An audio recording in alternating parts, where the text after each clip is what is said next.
1960년대 대관령 아래 자리 잡은 산간 마을에서 실제로 있었던 이야기를 함께 좀 나누었으면 좋겠습니다. 강릉에서 좀 떨어진 곳에 있었는데 워낙 산간 마을이라서 아직 전기가 들어오지 않는 그러한 시절의 이야기입니다. 지금 초등학교라고 부르는데 우리 어린아이들이 이제 교육을 받는 국민학교에 이제 새로운 선생님이 부임을 했습니다. 나이는 25이고 결혼한 지 얼마 안 돼서 이제 신혼 살림 중인 선생님이었는데 이름은 권영각 선생님이었습니다. 초등학교 5학년 아이들을 이제 맡게 되었는데요. 초등학교 5학년 하면 7살, 만 나이로 7살에 학교에 들어가게 되면 5학년이면 11살이 됩니다. 그런데 다른 선생님과는 우리 선생님이 다르다는 것을 아이들이 좀 느끼고 생각하게 되었습니다. 그 이유는 대부분의 다른 선생님들이 이제 강릉에 집을 두고 그 산간마을까지 자전거를 통해서 이제 출퇴근, 통근을 했는데 선생님이 학교 온 지 얼마 안 돼서 한 달쯤 된 다음에 보통이 이삿짐을 가지고 조그만 학교 옆에 집에 문간방에 이사를 왔다고 그럽니다. 이사 온 이유가 중요하겠죠. 그래서 25살에 이제 처음 아이들을 맡아서 이제 가르치게 되는 이 선생님이 아마 굉장히 열심히 아이들을 이제 교육하고자 하는 그런 결심이 있었던 것 같습니다. 그 당시에 이제 중학교도 시험을 봐서 아이들이 진학하는데 강릉과 같은 도시에서 자라는 아이들보다 산간마을에서 자라는 아이들이 여러모로 공부하는 환경이 불리하고 또 아이들이 잘 준비하지 못하는 것을 보고 돕고 싶은 좋은 마음이, 선한 마음이, 착한 마음이 이 25살에 이제 젊은 청년 선생님에게 있었던 것 같습니다. 그래서 이제 이사를 오게 됐죠. 아마 이사를 와서 함께 그 마을에서 살고 또 아이들이 그 집에 가서 뭐 옛날 어려운 때니까 이제 선생님 아내인 그 새댁이 이제 고생할 때 뭐 군불도 부엌에서 떼주고 나중에 어린아이가 태어나니까 어린아이도 업어서 기르고 뭐 함께 하는 일들을 했던 기억들이 아마 수십 명에게 남아 있었던 것 같습니다. 25살의 이 젊은 초등학교 선생님이 11살 어린아이들 수십 명의 마음을 얻은 거죠. 그리스도를 살아가면서 우리에게 제일 중요한 것이 어떤 것이냐 이렇게 물어보면 저는 그리스도께서 우리의 마음을 빼앗아 가시고 또 그리스도의 마음이 우리에게 들어와서 우리가 그리스도의 마음을 얻거나 그리스도께서 우리의 마음을 얻으신 것처럼 마음을 얻는 힘, 마음을 얻는 능력에 대해서 저는 부활절을 중심으로 지난 4월과 5월 함께 말씀을 나누었습니다. 우린 좋은 사람이 필요하다고 얘기합니다. 우리는 유능한 리더가 필요하다고 얘기합니다. 어떤 사람이 좋은 사람인가요? 어떤 사람이 유능한 사람인가요? 어떤 사람이 우리가 살고 있는 이 시대 이 시간에 정말로 필요한 사람인가요? 바울사도는 누구보다 이 점을 잘 알고 있었던 것 같습니다. 바울사도는 예수님을 이렇게 우리에게 소개합니다. 너희 안에 이 마음을 품어라. 여러분 안에 이 마음을 품어야 합니다. 곧 그리스도 예수의 마음입니다. 그리스도에게 제일 중요한 것은 예수 그리스도께서 바울의 마음을 빼앗아 가고 그 마음을 얻은 것처럼 바울이 그리스도의 마음을 품고 고린도에서 빌립보에서 데살로니가에서 로마에서 일할 때, 목회할 때, 사역할 때 그와 함께 했던 사람들 디모데, 디도, 아리스글라, 북라 아니 이런 모든 사람들 로마서 16장에 있었던 수십 명의 사람들의 마음을 얻은 것처럼 우리의 삶에도 그런 일이 있어야 합니다. 여러분 사람의 마음을 얻기 위해서 애쓰는 것보다 먼저 성경은 우리에게 권하는 것입니다. 바울은 지금 초기에 교인들에게 권하는 것입니다. 그리스도 예수의 마음을 먼저 품으라는 것입니다. 그리스도의 마음을 갖고 있으라는 것입니다. 그러면 그 그리스도의 마음을 품은 그릇이기 때문에 다른 사람의 마음을 움직일 수 있는 것입니다. 25살의 젊은 선생님이 저녁마다 마을로 이사 온 다음에 아이들을 학교로 불렀습니다. 전기가 들어오지 않고 어두우니까 등불을 켜는데 50년대 60년대 쓰이던 게 남포등입니다. 여기 써보신 분도 있고 또 도시에서 전기 가운데 자라나는 분은 잘 모를 텐데요. 요즘에 오래된 물건들을 수집하는 것이 우리가 좀 잘 살게 된 다음에 지난 20년 내내 21세가 되면서 생기는 현상 같습니다. 남포등만 수집한 집들이 있습니다. 여러분 골동품집에 가셔서 남포등을 한번 보시면 좋을 것 같습니다. 아이들을 좀 중학교에 한 명이라도 더 좋은 중학교에 입학시키기 위해서 아이들을 모아서 과외 공부를 시키는 거죠. 무료로 아이들에게 가르치는 것입니다. 그런데 이 어린이 중에 글 쓰는 것이 좋아서 나중에 작가를 꿈꾸었던 이순원이라는 어린이가 있었는데, 남포등에 새겨진 상포를 보니까 그 밑에 희망등이라고 쓰여 있습니다. 그래서 자료를 찾아서 봤는데 저 램프 밑에 희망등이라고 써 있습니다. 그래서 한 명, 두 명 그 선생님을 희망등 선생님이라고 불렀다는 것입니다. 아주 어두운 교실, 썰렁한 교실, 아무도 없었을 그 교실에 25살의 선생님이 그 학교에 부임하고 마을로 이사를 오면서 매일 저녁 아이들을 불러서 등을 켤 때 희망의 빛이 켜진 것입니다. 희망의 등불이 켜진 것입니다. 아마 그 아이들이 산골에서 자라났기 때문에, 가난하기 때문에, 중학교에 진학할 수 없는 환경 때문에, 아니 진학하고 싶어도 실력이 없고 부모들이 그 수업료를 내지 못하기 때문에 희망을 품지 않았을 수 있습니다. 그들의 내일을 어둡게 생각할 수 있었습니다. 그런 아이들이 남포등이 켜질 때, 그 희망등이 켜질 때 마음속에 희망의 등불이 켜졌다는 것입니다. 사랑하는 여러분, 140년 전 27살, 26살의 덜 젊은 미국 청년 언더우드 아펜젤러가 볼 때 이 땅은 어두운 땅이었습니다. 거칠은 땅이었습니다. 죄의 사슬에 얽매여서 희망이 없는 땅이었습니다. 그러나 그 두 선교사가 들어와서 이 땅에 교회를 세우고 학교를 세우고 병원을 세우고 사역하면서 희망을 품는 사람들이 점점 늘어나게 되었습니다. 그들은 희망의 씨앗을 심은 것입니다. 그리스도인은 어디에 쓰임 받아야 되나요? 우리는 어떻게 살아야 되나요? 우리는 하나님께서 선택하시고 부르셔서 어디에 쓰시려고 우리를 부르신 것일까요? 우리가 이 주일에 왜 예배 드리는 것일까요? 우리가 왜 하나님을 향해 헌신해야 된다고 강조하고 훈련하는 것일까요? 여러분이 무엇 때문에 그리스도의 사람이 되었을까요? 이 자리에 함께 하신 성광교회 성도들이 누군가에게 희망의 등을 켜게 하는, 희망의 불을 켜게 하는 하늘을 담은 그릇으로 쓰임받는 인생이 되시기를 주님의 이름으로 도전합니다. 저는 그것이 신앙의 힘이라고 믿습니다. 그것이 저의 삶을 여기까지 이끌어왔다고 저는 고백할 수 있습니다. 그것이 성광교회를 대전에 세우게 했습니다. 이 둔산에 짓고 저희가 2번이나 교회를 건축하게 되었습니다. 우리가 해야 될 일이 바로 그것입니다. 감히 우리는 성광교회 믿음의 공동체가 이 대전 가운데 세워져서 대전에 희망의 등을 켜는 사람이 한 사람이라도 늘어났다고 고백할 수 있는 것입니다.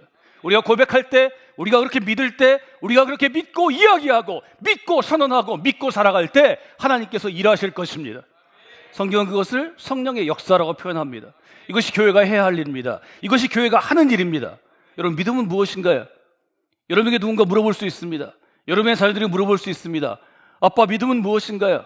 엄마, 믿음은 무엇인가요? 여러분이 돕는 누군가가 혹은 여러분과 교제한 누군가가 물어볼 수 있습니다. 선생님, 믿음은 무엇인가요? 여러분, 믿음은 무엇이라고 말할 수 있습니까? 우리가 다양한 대답을 자기의 경험, 자기의 신학적인 관점, 신앙적인 관점에서 말할 수 있습니다. 자기 삶의 경험한 하나님을 통해서 말할 수 있습니다. 믿음은 선한 영향력입니다. 맞습니다.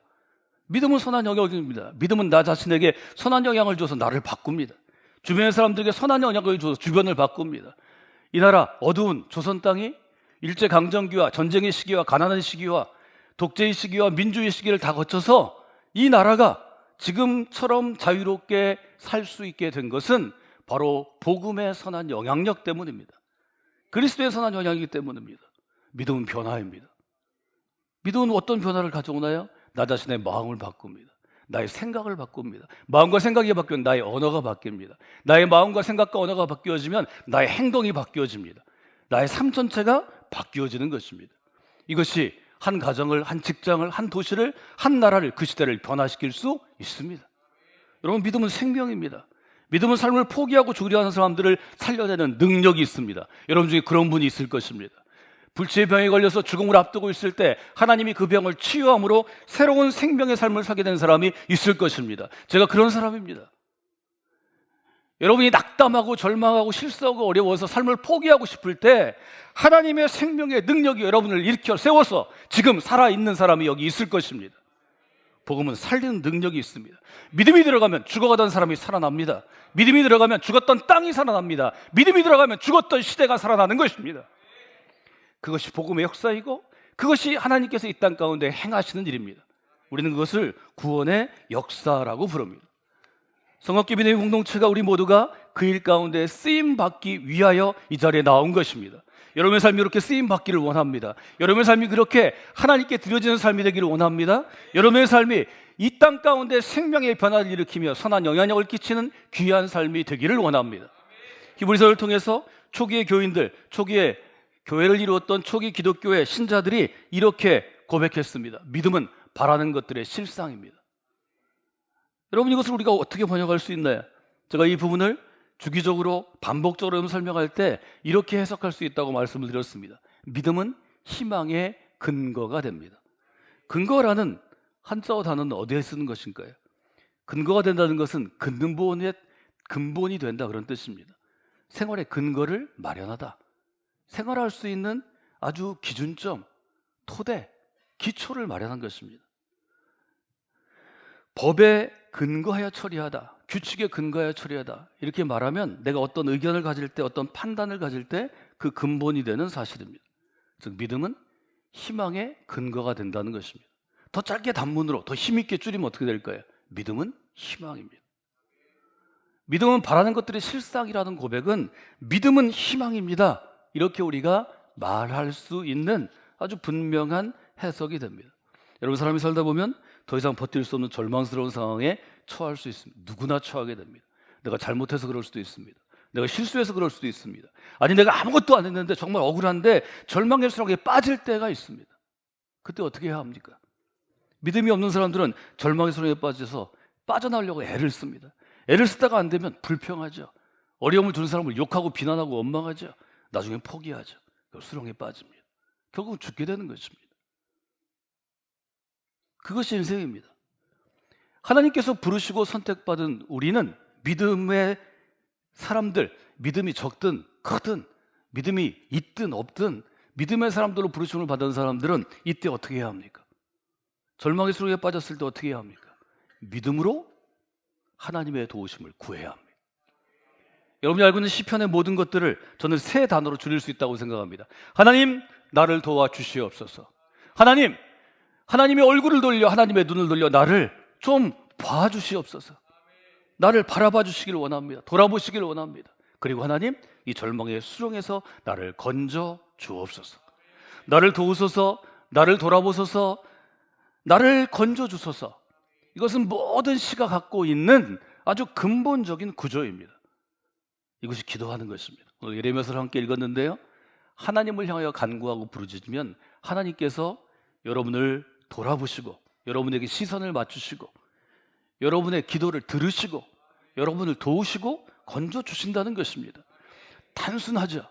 간단하죠. 그러나 이 단순한 것을 여러분이 평생을 통해 실천하는 것은 아주 어려운 일입니다.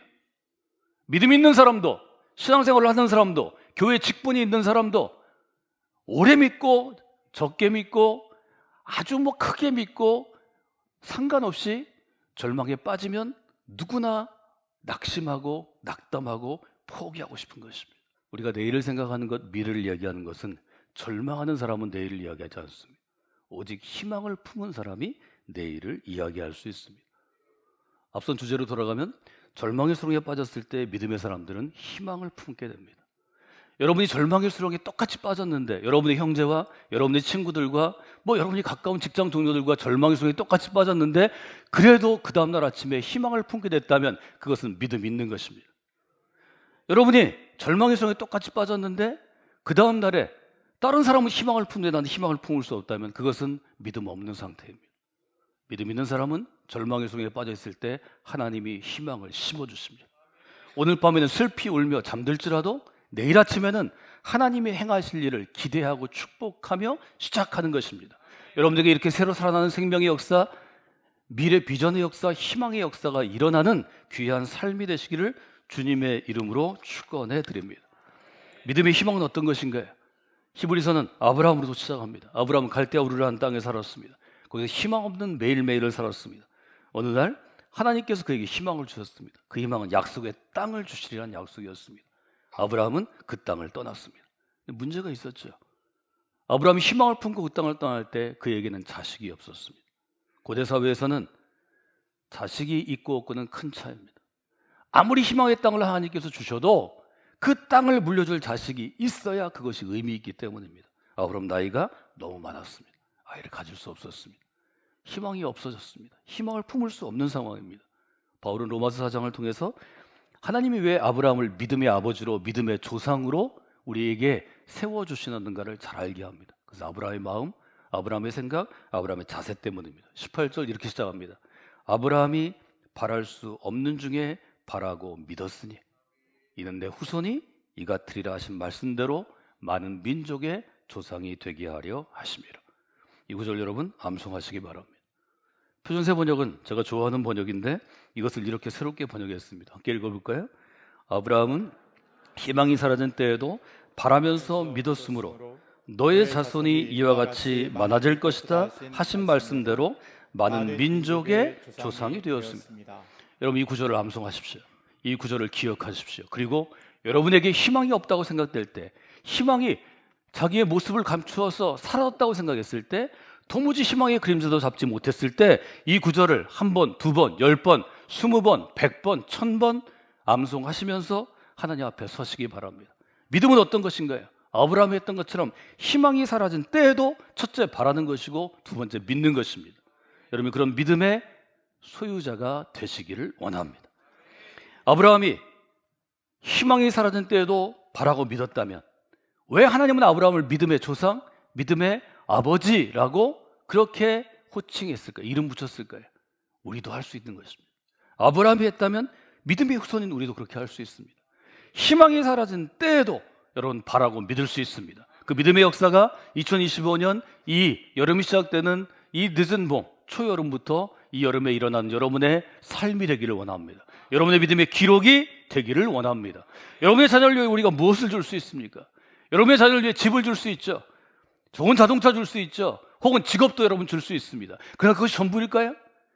여러분이 자녀가 죽을 때까지 끝까지 그를 보호하는 사람으로, 그를 위해 기도하는 사람으로, 그의 일을 문제 해결하는 해결자로 설 수 있을까요? 물리적으로 불가능합니다. 우리가 떠나고 난 다음에 자녀들은 자녀의 삶을 상당 부분 살아가야 될 것입니다. 그때는 어떻게 할까요? 아이들의 삶을 어디에 맡길까요? 나일강가에 갈대상자에 그 어린아이를 실어서 공주에게로 뛰어보내며 고백하는 그 믿음의 고백이 있어야죠. 너는 히브리 사람이다. 너의 인생은 하나님이 책임지신다. 너의 인생의 주인은 하나님이시다. 우리도 똑같이 그렇게 할 수밖에 없습니다. 아이를 향해 지금부터 기도하십시오. 기도하시던 분은 더욱 깊이 기도하십시오. 너는 그리스도의 사람이다. 너는 그리스도의 소유이다. 너의 인생의 주인은 예수 그리스도이시다. 이것만이 아이들의 인생을 여러분이 죽음 후에 하나님의 나라에서 바라보실 때에도 책임질 수 있습니다. 붙잡을 수 있습니다. 이 믿음의 스토리를 써가는 믿음의 부모요, 믿음의 가정을 이루시기를 주님의 이름으로 축원해드립니다. 앞에 스토리로 되돌아 볼까요? 이 아이가 글쓰기를 좋아했기 때문에 백일장에 계속 나갔습니다. 저희 어릴 때에도 이 백일장이 많고 고전 읽기 여러 가지 시험들이 있었는데 그 도시에서 하고 군에서 하고 도에서 하고 전국대회도 있었습니다. 근데 문제는 5학년 어린이 이 이순원이라는 어린아이가 나가는 대회마다 전부 떨어지는 것입니다. 또 떨어지는 거죠. 한 번, 두 번 떨어질 때는 3번 할 수 있습니다. 10번 떨어지면 좌절하죠. 100번 떨어지면 포기하게 되죠. 이럴 때 낙심하고 마음을 떨어뜨리게 됩니다. 군대 백일장에 5학년 2학기에 나갔는데 아무 상도 받지 못하고 빈손으로 돌아와 낙담하는 이 어린 제자를 선생님이 불렀습니다. 나중에 소설가가 된 이순원 작가가 이 순간을 이렇게 기록해서 글로 남긴 것을 제가 20여 년 전에 보고 스크랩에 두었습니다. 선생님이 얘기합니다. 너희 집에 꽃나무가 많지? 네. 선생님이 얘기합니다. 같은 꽃 중에도 다른 나무보다 더 일찍 피는 꽃이 있어. 그 꽃이 되게 사람들의 눈길을 끌어. 근데 선생님이 보니까 나무 중에 아주 일찍 피는 꽃들은 나중에 시간이 더 지난 다음에 큰 열매를 맺지 못하더라. 여러분 꽃이 중요합니까? 열매가 중요합니까? 꽃은 아름답지만 꽃은 시드는 것입니다. 왜 꽃이 피나요? 열매를 위해서 꽃이 피는 것입니다. 이 선생님이 굉장히 중요한 걸 25살의 이 어린 선생님이 아주 11살의 어린아이한테 또 얘기하는 거죠. 나는 순원이 네가 어른들 눈에 보기 좋게 일찍 피는 꽃이 아니라 더 큰 열매를 맺기 위해서 조금 천천히 피는 꽃이라고 생각한다. 넌 내가 보기에, 선생님이 보기에 너는 더 시간이 지날수록 더 클수록 단단해지는 사람이 될 거다. 여러분, 이제 나이가 70 가까운 이 소설가 이순원이 왜 이 이야기를 기억할까요? 예를 들어 선생님으로, 혹은 저 같은 설교자로, 혹은 목회자로, 또 여러분이 어떤 속회 인도자로, 여러분이 어떤 교회 사역할 때 가르치는 자의 직임을 받고 그 재능으로 한다면 뭘 해주는 게 좋을까요? 밥 사주는 것, 간식 사주는 것, 애들 데리고 영화 보는 것 다 중요하죠. 저는 인생에 남을 한마디 말을 남기는 게 중요하다고 생각합니다. 제게도 이런 말씀을 남기신 분이 여러 분 계십니다. 그것들이 제가 여러분과 함께하는 모든 사역, 훈련과 설교 가운데 녹아져서 매주 증언되고 있습니다. 실제로 소설가 이순원은 21살 때 난 전업 작가가 되어야 되겠다, 그렇게 생각하고 본격적으로 작가 수업을 했다고 합니다. 그가 대학교로 바로 지나가지도 못했던 것 같습니다. 그는 실업계 학교를 가야 했습니다. 그래서 21살부터 글을 쓰고, 그때 등단하는 작가가 되는 길은 신춘문예에 당선되는 건데 10년 내내 낙방했답니다. 30살이 되었습니다.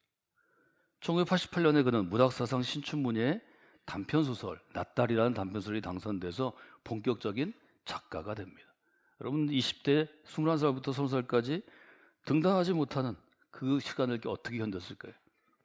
이 선생님의 말 한마디가 20대 그 10년을 견디게 했답니다. 여러분, 신앙생활 하시면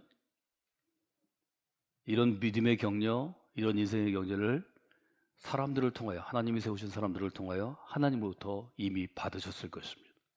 오늘도 받게 되십니다. 오늘도 받으시고 계십니다. 여러분, 믿음으로 그 말이, 그 말씀이, 말 한마디가 하나님께서 내게 주시는 말씀으로 받아들일 때 믿음의 역사가 시작됩니다. 그 한마디가 여러분의 인생을 바꿀 수 있습니다. 그 한마디가 여러분뿐만 아니라 여러분의 자녀들의 인생을 바꾸는 것입니다. 그 한마디가 성광교회를 바꾸는 것입니다. 그 한마디가 한국교회를 바꾸는 것입니다. 그것이 교회 역사이고 신앙의 역사입니다. 그 신앙의 역사를 체험하는 믿음의 사람들이 되시기를 바랍니다. 그 신앙의 역사를 체험하는 성광교회가 되기를 바랍니다. 지난주에 저희가 교회학교에서 10년을 연속으로 교사로 수고한 분들, 2015년부터 사역한 분들 세 분을 격려하는 시간이 있었습니다. 유치부의 조윤진 선생님, 유초등부의 오원정 선생님, 청소년부의 김용익 선생님, 우리가 함께 격려하는 시간을 갖게 되었습니다. 여러분, 성곽교에서 자라는 우리 어린아이들이 유치부로 자라난 6년 동안, 또 어린 시절을 보내는 유년부, 초등부의 6년 동안, 또 중등부, 고등부, 청소년기는 또 6년 동안, 합쳐서 20년 가까운 시간 동안에 하나님께서 여러 번 이 얘기를 해주시도록 여러분들이 기도하셔야 합니다. 여러분이 해주는 사람이 되어야 합니다. 우리 아이들이 이 말씀 한마디를 마음에 품으면 대학생이 돼서 우리 교회를 떠나고 대전을 떠나고, 또 대학교를 졸업하고 직장을 찾아 결혼해서 이 도시를 떠나고 우리 교회를 떠난 다음에도 하나님께서 주인 되시는 인생을 살아가게 되는 것입니다. 여러분이 그 역할을 감당하는 믿음의 그릇들, 하나님이 쓰시는 하늘을 담은 그릇이 되시기를 바랍니다. 나중에 이들이 선생님이 정년퇴임할 때 함께 수십 명이 함께 모였는데 그때 모두 한마디씩 하더라는 것입니다. 선생님이 한 가지 한 가지 그 아이가 갖고 있는 좋은 점들을 칭찬해 줬다는 것입니다. 넌 손재주가 참 좋구나.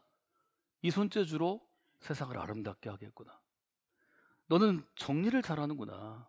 이렇게 정리를 잘하면 내 주변이 깨끗해서 내가 인정받는 사람이 될 거야. 또 자기 아이를 돌봐준 한 여자아이에게는 너는 아이를 참 잘 돌봐주는구나. 너는 행복한 가정을 이루게 될 거야. 사랑받는 엄마가 될 거야. 사랑받는 아내가 될 거야. 이 이야기들을 품고 아이들이 자랐던 것을 이야기했다는 것입니다. 여러분, 인생은 그런 것입니다. 인생은 갑자기 우리가 어떻게 할 수 없는 큰 것, 위대한 것이 우리에게 오는 것이 아닙니다. 매일매일 주어지는 삶에서 그리스도의 마음을 품고 내 자신이 하늘을 담은 그릇이라고 스스로 인정하고 깨닫고 설 때, 그때 하나님의 역사가 일상의 삶을 통하여 이루어지는 것입니다. 저희 설교를 준비하면서 자료들을 찾아보니까 이제 이 소설가 이순원 씨가 자기 이야기를 그림 동화로 만든 것을 찾게 되었습니다. 나온 지 얼마 되지 않는데요. 제가 그래서 이북으로 구매해서 다시 한번 그 스토리를 봤습니다. 아주 짧은 그림 동화이고 아이들이 부모와 함께 보는 그림 동화로 기억되는 것인데, 제가 5월에 읽을 신앙서적으로는 지난주에는 강조희 목사님 책을 새로 나온 것을 배려의 영성을 갖고 오셨는데, 자녀들과 함께 읽을 수 있는 분들은 이 그림 동화를 한번 읽으시면 좋을 것 같습니다. 오늘설과 연결해서 믿음과 희망, 믿음은 희망입니다 라는 주제를 가지고 아이들과 함께 하면, 지금은 아이들이 잘 모르겠지만 아이들이 좀 더 잘하면, 아이들이 좀 더 잘해서 사고할 수 있고 믿음의 씨앗이 숨겨져 있고 스스로 자기 인생을 개척해 나갈 때, 독립해서 나아갈 때 반드시 기억하게 될 것입니다. 제가 좋아하는 성경 구절들이 물론 많이 있지만 오늘은 오늘의 주제와 관련된 예레미야서 29장 11절을 택했습니다. 11절 같이 읽어볼까요? 여호와의 말씀이니라. 너희를 향한 나의 생각을 내가 아나니 평안이요 재앙이 아니니라.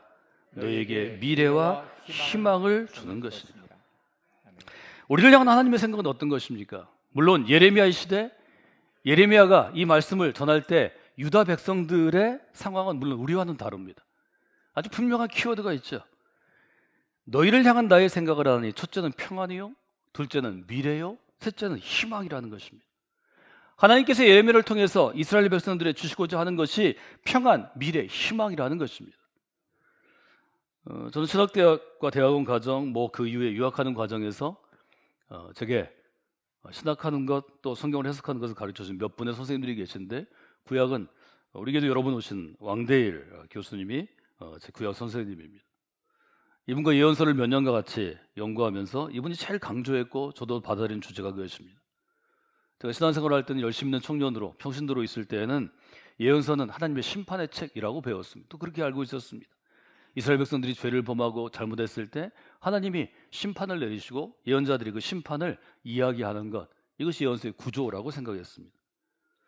아주 분명하게 좀 더 깊이 있게 구약을 연구하고 예언서들을 보면서 배운 것은, 우리가 절망의 수렁 가운데 빠져 있을 때, 이스라엘이 절망의 수렁에 빠져 있을 때, 유다 백성들이 절망의 수렁까지 빠져 있을 때, 하나님은 6세기, 7세기, 8세기 예언자들을 통하여서 그들에게 분명하게 하나님께로 돌아오면, 하나님의 손을 붙잡으면, 하나님을 바라보면 하나님께서 지금은 고통 가운데 있지만 평안을 주시고, 지금은 미래를 낙관할 수 없어서 포기하고 싶지만 미래를 허락해 주시고, 지금은 절망 가운데 있지만 희망을 주시는 것입니다.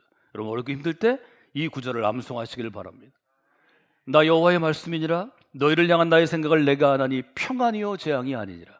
너희에게 미래와 희망을 줄 것이니라.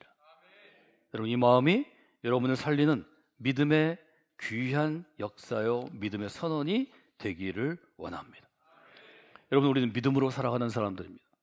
우리가 그리스도인이 되었다는 것, 혹은 요즘 우리 표현으로 내가 신앙생활을 하게 되었다는 것, 혹은 내가 교회에 다니는 사람이 되었다는 것은 곧 믿음으로 살아가는 사람이 되는 것입니다. 바울은 이렇게 고린도 교인들에게 믿음으로 살아가는 것을 얘기했습니다. 우리는 믿음으로 살아가지 보는 것으로 살아가는 것이 아닙니다. 이것이 고린도후서 5장 7절의 아주 명백한 선언입니다. 여러분 따라서 할까요? 우리는 믿음으로 살아가는 사람들입니다. 여러분, 믿음으로 살아가면 희망을 품게 됩니다. 믿음으로 살아가면 희망의 눈이 열립니다. 믿음으로 살아가면 희망의 나무가 여러분의 삶에 심겨진 것입니다. 여러분, 희망을 가지고 살아가는 믿음의 사람들이 되시기를 주님의 이름으로 축원해 드립니다.